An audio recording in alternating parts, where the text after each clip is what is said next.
اللہ روایت کرتے نبی کریم صلی اللہ علیہ وسلم نے ارشاد فرمایا، مسلمان الفت اور محبت کی جگہ ہے، یعنی ایسی ہستی اس کو اللہ نے بنایا ہے کہ اس کے ساتھ الفت محبت کی جائے تو اچھی بات۔ فرمایا اس شخص میں کوئی بھلائی نہیں جو کسی کے ساتھ الفت محبت نہیں رکھتا، اور نہ کوئی اور اس سے الفت محبت کرتا ہے۔ ایسا شخص جو نہ خود تو کسی کے ساتھ محبت کا تعلق رکھتا ہے اور نہ اس کے ساتھ کوئی رکھتا ہے، ایسا مزاج ہے، ایسی طبیعت ہے اور ایسی درستی یا سختی ہے، تو فرمایا کہ ایسے شخص میں خیر نہیں۔ اور دوسری حدیث میں بھی آتا ہے، مَن یحرم الرفق یحرم الخیر کل، فرمایا جو شخص نرمی سے محروم رہا، یعنی اس میں سختی ہے، تو یوں سمجھ لے کہ وہ ہر خیر سے محروم رہا۔ بہت ساری خیر اور بہت سی بلائیں ایسی ہیں جو انسان تب حاصل کر سکتا ہے جب اس میں اللہ نے نرمی کی اور نرم خوئی کی عادت، تواضع کی عادت ڈالی۔ اور اگر ایسی چیزیں نہیں ہیں، یہ صفات کو اختیار نہیں کرتا، تو بہت ساری خیر اور بہت سی بھلائیاں اس سے دور رہ جائیں۔ چنانچہ قرآن کریم میں آپ صلی اللہ علیہ وسلم کی بھی اللہ تعالیٰ نے فرمایا، وَلَوْ كُنْتَ فَظًّا غَلِيظَ الْقَلْبِ لَانفَضُّوا مِنْ حَوْلِكَ، فرمایا اللہ تبارک و تعالیٰ نے کہ اگر آپ سخت مزاج ہوتے تو شروع ہوتے تو یہ سارے کے سارے لوگ آپ سے دور بھاگ جاتے، چلے جاتے۔ لیکن صحابہ کرام رضوان اللہ علیہم مجمعین آپ صلی اللہ علیہ وسلم کے بہت قریب آئے اور جانیں قربان بھی کی اور اس کے لیے سب تیار بھی تھے۔ تو اتنی شدید محبت کیوں تھی؟ اس لیے کہ آپ صلی اللہ علیہ وسلم کو اللہ نے وہ اخلاق عطا فرمائے۔ تو اس لیے باہمی الفت محبت تعلق رکھنا، آگے باب آ رہا ہے مستقل کہ اللہ کے لیے محبت ہونی چاہیے، اور اللہ کے لیے ہی کسی سے اختلاف اگر ہے وہ بھی اللہ ہی کے لیے ہو، دین کے لیے ہو۔ دین کی بنیاد پر اختلاف بھی اللہ کے یہاں پسندیدہ ہے، اور دین کی ہی کی بنیاد پر محبت تعلق یہ بھی اللہ کے یہاں پسندیدہ ہے۔ باقی دنیا میں جو لوگ دنیا کے لیے ایک دوسرے کے ساتھ محبت رکھیں، وہ تو مطلب پرستی ہم اسے کہتے ہیں، مفاد پرستی کہتے ہیں، وہ تو سب کرتے ہیں۔ کسی سے کوئی مفاد وابستہ ہے، کسی سے کوئی کام وابستہ ہے، تو اس کے آگے پیچھے گھومتے رہیں گے، اور جب کام پورا ہو گیا تو اس کے بعد کوئی پرواہ نہیں کرتا، اس لیے کہ بھائی اب وہ اختیارات باقی نہیں رہے۔ کہتے ہیں سراہی اور مٹکے کے ساتھ گلاس ہوتا ہے، لیکن جب تک ہوتا ہے جب اس میں پانی ہو، جب پانی نہیں ہوتا تو پھر گلاس کا کیا کام۔ تو اسی طرح جب کسی میں دنیاوی کوئی فائدہ ہوتا ہے تو آپ دیکھیں گے کسی کے پاس عہدہ ہے، کسی کے پاس کوئی طاقت ہے، کسی کے پاس مال ہے، تو لوگ اس کے ارد گرد گھومتے رہیں گے۔ اس کے دوست بھی بہت ہوتے ہیں، اس کے تعلق رکھنے والے یار دوست کا رشتہ دار بھی اس کے بہت ہوتے ہیں۔ لیکن جہاں دنیا کے وسائل نہیں ہیں، مال و دولت نہیں ہے، غربت ہے اور حالات ٹھیک نہیں ہے، تو پھر نہ کوئی اس کا رشتہ دار ہے، نہ کوئی اس کا دوست ہے، اور نہ اس کے آگے پیچھے کوئی ہے، وہ اکیلا ہی ہوگا۔ تو اس لیے یہ چیزیں شریعت میں نہیں ہے۔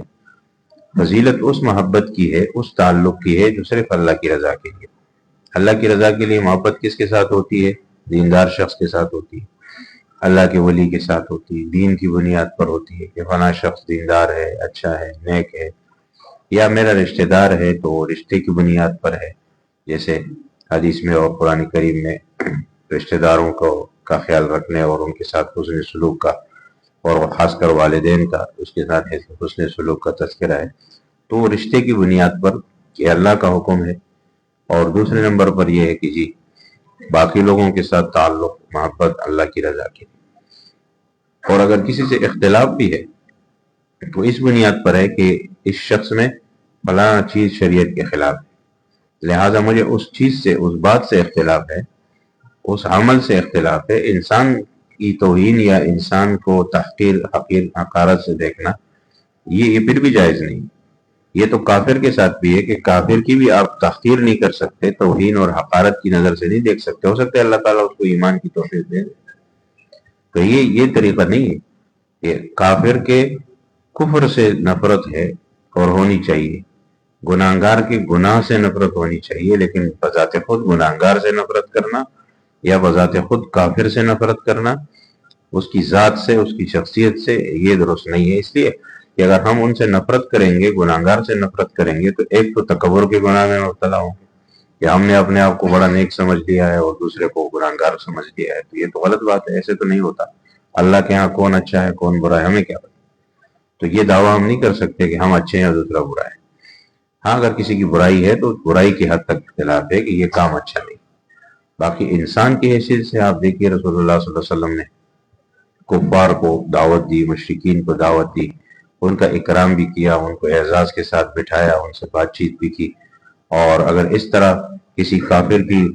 توہین ہوتی یا اس سے اپنے آپ کو دور رکھ کر اس سے نفرت کی جاتی تو آپ کیا سمجھتے ہیں کہ اس طرح کتنے لوگ اسلام کے قریب آتے؟ کوئی بھی نہیں آتا۔ اس لیے اسلام کے قریب تو اس لیے آئے کہ رسول اللہ صلی اللہ علیہ وسلم سب کے پاس گئے، سب کو اپنے پاس بلایا، بٹھایا، ان کا جو دنیاوی جو بھی اعزاز اکرام انسانیت کی حد میں ہوتا ہے وہ کیا۔ اگر بڑے تھے تو بزرگ ہونے کی حیثیت سے احترام کیا، اور دوسرے لوگوں کی بھی انسانیت کا احترام تو بہرحال کرنا ہے۔ باقی کفر ہے تو کفر سے اختلاف ہے، کفر سے نفرت ہے، عمل بد سے نفرت ہے، لیکن انسان سے نفرت نہیں ہونی چاہیے، ورنہ پھر ہم کسی کو دعوت بھی نہیں دے سکیں گے اور نہ ہماری دعوت اس پر اثر کرے گی، اس لیے کہ بھائی وہ تو کہے گا کہ یہ مجھ سے نفرت کرتا ہے، میں کیوں اس کی بات مانوں۔ اس لیے یہاں پر فرمایا کہ مومن کی نشانی یہ ہے کہ وہ دوسروں سے الفت کرتا ہے، انسانیت کی قدر کرتا ہے، محبت رکھتا ہے، اور لوگ بھی اس سے پھر محبت رکھتے ہیں۔ اس کی جواب میں ظاہر ہے محبت کریں گے تو محبت ملے گی، اور نفرت کوئی کرے گا تو اس کو نفرت ملے گی۔ اسی طرح سے انس رضی اللہ عنہ روایت کرتے ہیں، فرمایا رسول اللہ صلی اللہ علیہ وسلم نے من قضى لأحد من امتی حاجتا، جو شخص میری امت میں کسی شخص کی حاجت پوری کرے گا، دینی ہو دنیاوی ہو، پہلے بھی بیان ہو چکا ہے، جہاں بھی حاجت کا لفظ آتا ہے کسی کا کام کرنا، کسی کے کام آنا، تو اس سے مراد یہی ہے کہ آپ کسی کی دینی حاجت پوری کرو، دینی کام کرو اس کا، یا دنیاوی کرو، جو بھی کرو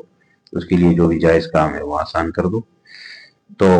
ایسی حاجت اور ضرورت اگر کوئی پوری کرے اور مقصد یہ ہو کہ یہ شخص خوش ہو جائے، راضی ہو جائے، مطمئن ہو جائے، اور راضی ہونے کے بعد ظاہر ہے کہ وہ دعا کرے گا اس کے لیے، تو یہاں پر بھی یہ ہے کہ جیسے ہم اللہ کو راضی کرتے ہیں تو اللہ کی مخلوق کو بھی راضی کرنا یہ بھی ثواب کا کام ہے۔ یہاں آپ یہ نہیں کہہ سکتے کہ جی ہم اس شخص کو نہیں راضی کر رہے، ہم تو اللہ کو راضی کر رہے ہیں، نہیں۔ اللہ تعالیٰ فرماتے ہیں اور آپ صلی اللہ علیہ وسلم نے بھی یہی فرمایا کہ جو انسان کو راضی کرے گا، خوش کرے گا، اس کے جائز کام میں اس کی مدد کرے گا، تو وہ گویا کہ اس نے پیغمبر علیہ السلام فرماتے ہیں کہ مجھے خوش کیا، اور جس نے مجھے خوش کیا اس نے اللہ کو خوش کیا۔ تو وہاں سے معاملہ نہیں آئے گا کہ پہلے ہم اللہ کو خوش کریں گے پھر جو ہے آتے آتے بات بندے تک پہنچے گی، نہیں، فرمایا یہیں سے ابتدا ہوگی، پہلے آپ بندے کو خوش کریں گے تو اس کے بعد آپ کو اللہ کی رضا حاصل ہوگی۔ جس سے یہ ثابت ہوا کہ انسان کا خیال رکھنا اور اس کی قدر کرنا، پھر انسان کے بعد مسلمان کا خیال رکھنا، پھر مسلمان کے بعد رشتہ دار کا خیال رکھنا، پڑوسی کا، سارے کے سارے اس میں آ جاتے ہیں۔ تو جب انسان خوش ہوگا، راضی ہوگا، اور اس کے دل سے دعا نکلے گی تو اللہ تعالیٰ بھی راضی ہوگا۔ بہت سے لوگ اس مقصد کے لیے نیکی کرتے ہیں، یہ جذبہ ہونا چاہیے کہ میں کسی سے نیکی کر رہا ہوں کہ اس مقصد کے لیے کہ بس یہ مجھے دعا دے، اور کسی کی دعا کو کم نہیں سمجھنا چاہیے۔ بھائی غائبانہ دعا جو ہوتی ہے نا وہ قبول ہوتی ہے، ان اسرع دعائے اجابتا دعوت غائب لغائب، فرمایا آپ صلی اللہ علیہ وسلم نے کہ سب سے زیادہ جلدی اللہ کے ہاں وہ دعا قبول ہوتی ہے کہ جب کوئی غائب شخص کسی غائب شخص کے لیے کرتا ہے۔ یعنی سامنے تو ہر کوئی کرے گا نا کہ اللہ آپ کو خوش رکھے، اللہ آپ کو خوش رکھے، اللہ آپ کو برکت، یہ سامنے تو بہت سے لوگ کہہ دیتے ہیں اور ویسے بھی کہتے ہیں، لیکن سامنے کہنے میں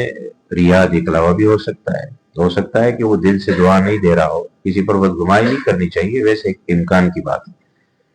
کہ ہو سکتا ہے کہ وہ صرف زبانی کلامی بات کر رہا ہے اور دل سے دعا نہیں دے رہا، یا اتنا زیادہ اخلاص کے ساتھ اور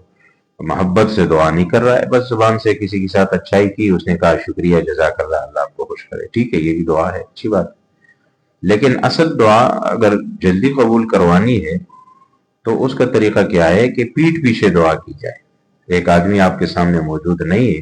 اس نے آپ کے ساتھ اچھائی کی، آپ نے تنہائی میں اللہ کے سامنے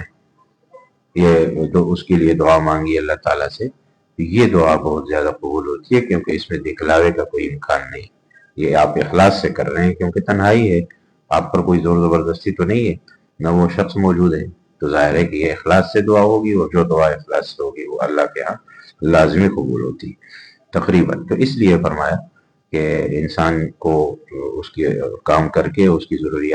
ضروری کام آ کے خوش کرنے پہ اللہ تعالیٰ راضی ہو۔ اسی طرح فرمایا کہ کوئی مجبور شخص من اغاث ملہوفا، فرمایا آپ صلی اللہ علیہ وسلم نے جو شخص کسی مظلوم کی فریاد رسی کرتا ہے، تو ایک شخص کے ساتھ ناجائز ہو رہا ہے اور آپ کی قدرت اور طاقت ہے اور آپ نے ناجائز کام سے اس کو بچا دی، کسی کے ظلم سے اس کو بچا لیا، تو فرمایا کتب اللہ له 73 مغفرۃ، اس کا اتنا بڑا اجر ہے، اتنا بڑا کہ فرمایا اللہ تبارک و تعالیٰ اس کے لیے 73 بخششیں لکھتا ہے، اور 73 بخششیں ایسی لکھتا ہے کہ اس میں سے ایک بخشش بھی اگر لی جائے اور وہ ایک بخشش بھی اس کی ہو تو اس کے سارے دنیاوی اخروی جتنے بھی کام ہیں نا وہ سب کے سب اس کے سدھر جائیں گے، ایک بخشش، باقی 72 تو اس کے علاوہ ہے۔ تو اس لیے اور جو باقی 72 بخششیں بچیں گی، فرمایا قیامت کے دن اس کے بدلے میں اس کے درجات بلند ہوں گے، کہ یہ اس مسلمان کے کام آیا اور مظلوم کے کام آیا ہے، مظلوم کے ساتھ ظلم ہو رہا تھا اور اس نے بچایا، اس نے اس ظلم کا مداوع کیا، تو یہ شخص جو ہے اتنا بڑا ہے۔ اسی طرح فرمایا ساری کی ساری مخلوق اللہ تعالیٰ کا کنبہ ہے۔ کیسے؟ دو صحابہ روایت کرتے ہیں، انس اور حضرت عبداللہ رضی اللہ عنہ فرماتے ہیں آپ صلی اللہ علیہ وسلم نے ارشاد فرمایا الخلق عیال اللہ، یہ سارے ہیں نا اللہ تعالیٰ کی جتنی مخلوق ہے، یہ سب اللہ تعالیٰ کا کنبہ، خاندان جسے کہتے ہیں، خاندان ہے، اور لہذا اللہ کے نزدیک فرمایا کہ مخلوق میں احب الخلق اللہ من احسن الی عیالہ، ان تمام مخلوقات میں اللہ کے یہاں اچھا وہ ہے جو اللہ کے اس کنبے اور خاندان اور اس جو بھی اتنا خاندان اور کنبہ ہے نا ان کے ساتھ حسن سلوک کرے، اچھا سلوک کرے، فرمایا اللہ کے ہاں وہ سب سے پسندیدہ ہے۔ تو ویسے تو عیال جو ہے اللہ تعالیٰ تو اولاد سے اور لم یلد ولم یولد ان چیزوں سے پاک ہے۔ عیال کا مطلب ہوتا ہے انسان کی جو گھر بار بچے وغیرہ ہوتے ہیں نا، جن کی خرچ اخراجات کی ذمہ داری انسان کے ذمہ ہوتی ہے نا، وہ کہتے ہیں کہلاتا ہے کنبہ، خاندان اور گھرانہ جسے ہم کہتے ہیں، یعنی اس گھر میں جتنے بھی لوگ ہوتے ہیں ان کے لیے کمانا، ان کا خرچ اخراجات، ان کا علاج معالجہ، کپڑے وغیرہ جو بھی ہے وہ سب کے سب گھر کے بڑے کے ذمہ ہوتے ہیں، وہ ان کے لیے کما کے لاتا ہے، محنت کرتا ہے، مزدوری کرتا ہے یا نوکری ملازمت کاروبار جو بھی کرے۔ تو اللہ تبارک و تعالیٰ کے عیال اور کنبے کا مطلب یہ ہے کہ اللہ تبارک و تعالیٰ ہی ہم سب کو دیتا ہے، رزق تو اللہ دیتا ہے، انسان تو ذریعہ بنتا ہے نا، باپ جاتا ہے کما کے لا کے بچوں کو کھلاتا ہے، باپ کو کون دیتا ہے؟ تو باپ کو تو اللہ دیتا ہے، وہ کئی کمپنی سے لیتا ہے تو کمپنی کو کون دیتا ہے؟ یا کسی سیٹ سے جا کے وہاں تنخواہ اٹھاتا ہے یا کاروبار کرتا ہے تو اس کو کون دیتا ہے؟ اللہ دیتا ہے۔ تو اس لیے اصل میں رازق تو اللہ تعالیٰ ہے، اصل میں لوگوں کی کھانے پینے کپڑے اور جتنی چیزیں نا اس کا ذمہ دار اللہ نے اپنے ذمہ لیا ہے۔ تمام انتابت انفطاب الا اللہ رزقها، قرآن میں ہے، اللہ تعالیٰ فرماتے ہیں کہ روئے زمین پر جو بھی چلنے والی چیز ہے، چلنے والی، اس میں انسان بھی ہے، اس میں جنات بھی ہے، اس میں ما یدب علی الارض، عربی میں دابہ جو ہے نا بڑا عام لفظ ہے، اس میں بہت سی چیزیں آ جاتی ہیں